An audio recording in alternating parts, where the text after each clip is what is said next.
They cannot get the students at Wharton to answer the question, why would this be wrong to do?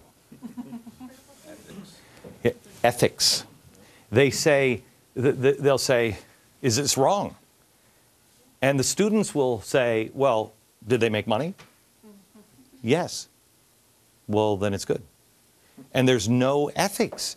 And the schools, and it's not just Wharton, it's all of them across the board. There's no right and wrong anymore. Can you, as teachers, teach right and wrong? You try. How? Yes. Let me up here, there. Go ahead, Chris. One of the reasons why I think is because when you're talking about like shaping policy and school reform, the teachers really don't seem to have much of a say in shaping the policy and school reform. So when you have people outside the field making the decisions, it's like hard to connect everything up because who's making the decisions? The politicians. People outside the field. The teachers really don't have a voice. They're not getting to say the things that we need to, focus on in terms of policy reform. So what would be what would you say is the biggest thing that, if anybody had a grand unifying theory here to fix it, what would it be? Yes. I think it all comes down to it's not an education problem. I think it's a values problem.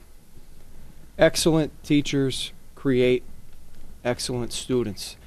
I'm a union person, but I believe that the unions have drastically delinquished the quality of excellent teachers. How could you expect students to demand excellence from themselves when we demand mediocrity from our teachers? See, I don't think you do. See, here's my problem. Here's my problem with, hang on, Laura, and then I'll go to you, because you disagree, and I do too with that, and I see if it's the same thing.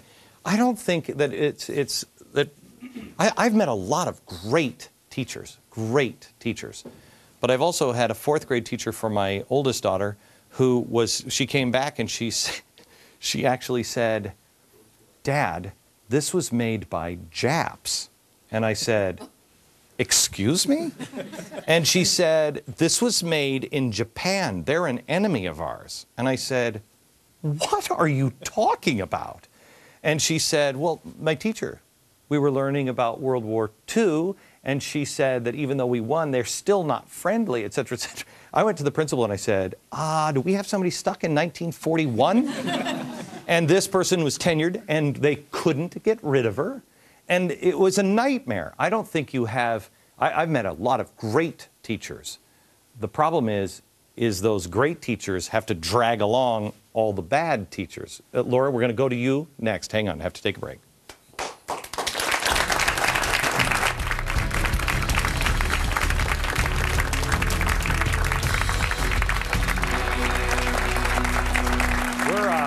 We're back for a full hour with teachers who I think we'll get to here in a few minutes would like your help. And teachers all around the country, we're going to give you some ideas on what you can do to join up with each other. Laura, you seemed a little verklempt. You can have all the excellent teachers that you want, but I know that I used to make a difference in the education of my students. They come back, and I know that. But recently, I have been handed a curriculum, and I've been told exactly how to teach every single day. I have to have. Is that right? Does everybody else feel that way? That you pretty much have a curriculum? I have to have small group work every day, large group whole class work every day. I have to ask them a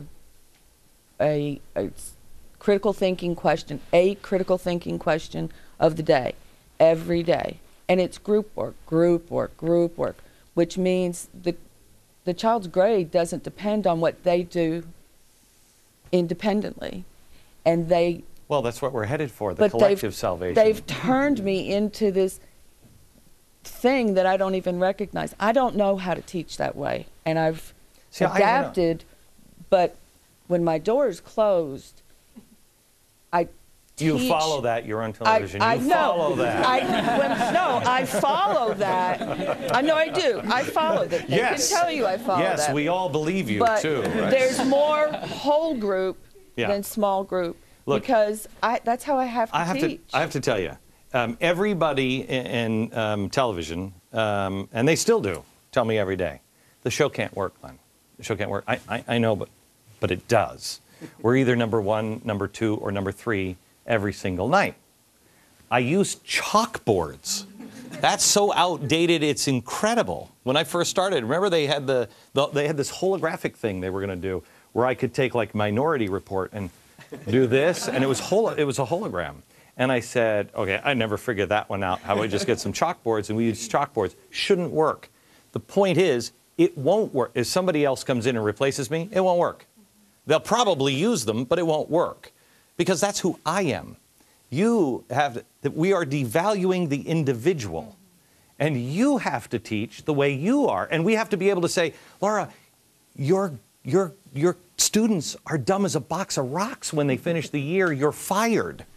We have to be able to find people that can teach in different ways. Josh, you brought up a great point a minute ago. I think one of the issues is we never ask the question, why do we educate in the first place? You know, are we just educating so that we can be good employees? Or lots of kids that I see in school. How do you answer that question? Well, I think we have to get to where do we find meaning in life? And I think that if you hold to a naturalistic philosophy of things, we're just here. We're just, like you said the other night, we're a blob here, but that doesn't provide meaning. You know, you have to find some higher meaning without, you know, evangelizing on TV. But yeah, but how do you? I know, because that wouldn't work. No. How do you? I mean, I don't know what your philosophy on life is. I don't want you teaching my children what. Well, and somebody talked about critical thinking. I start the year with, I talk about logic and go through some of the laws of logic and critical thinking and question things in a logical manner so that you can arrive at an informed decision. And I think that there's a real lack of critical thinking and even questioning, why am I sitting in class? Is it just so I can go to a good school? Or maybe I'm just here because I have to be here, but I can't wait till I'm 17 so I can get my parents to sign me out, you know? Can I tell you, how many people just feel like it's babysitting, like it's a pit stop for the day they have to do? You have to go to the school and sit there. One of my daughters said to me, I said, what did you learn in school today? And she said, well, I don't remember. Let's see. I got on the bus and I talked to so-and-so and went on and on and on and got the whole thing. And I said, okay, next part. And then she got into the school and she said, and then the teacher talked. And then we had lunch and we blah, blah, blah, blah, blah, blah. And I said, wait, go back. What did the teacher talk? She said, quote, I don't know, that's her time. Yeah, I corrected that. But how many people feel like most or a lot of your students come in because they just have to be there? And so it's just a pit stop and they don't know why they're there. Really? No, hardly anybody? Small number of people. Okay, Andrew. Yeah, my point earlier in the intermission was that what frustrates me as a teacher most is politicians and some media members bashing the teaching profession. It makes it harder for us to do our job. Do you feel harder I do for that? us to have respect. I think you can do it at times. I think you're very anti-union. No. Yes. I've heard that. I have heard that, Mr. Beck. Andy Stern, is this part of your power of persuasion or persuasion of power? So you have a problem with the bashing of teachers? Yes, absolutely. I'm a New Jerseyan, so as you're probably aware of Governor Christie, he's not very fond of teachers in general. See, I think, how many, who are from, hang on, you disagree? Go ahead, Julie. I'm a teacher in New Jersey too, and I was embarrassed when I went to my union's meeting and about how he wanted teachers to take a pay freeze for a year, and I said, why not? If it's going to save jobs of my colleagues, yes. And our union stood up and said, nope, he's a bully. He should tax people who make over $400,000. I mean, it was embarrassing to me that fellow educators were talking about him in such an unfair way and distorting things. So I don't think when the union in Wisconsin was acting that way in their own state capitol building, they did themselves any favors for public relations. So I don't worry so much about I worry, honestly, I worry about you, Julie, on what you're saying here. I worry about teachers because the unions, and it is a political machine, make no mistake. AFL-CIO is a political machine. And, you know, Trumpka says he meets with somebody at the White House every single day. He's the most frequented guest at the White House. Before that, it was Andy Stern when we got health care. This is a political machine that's going on. And if the teachers don't stand up and say, whoa, whoa, whoa, whoa, whoa.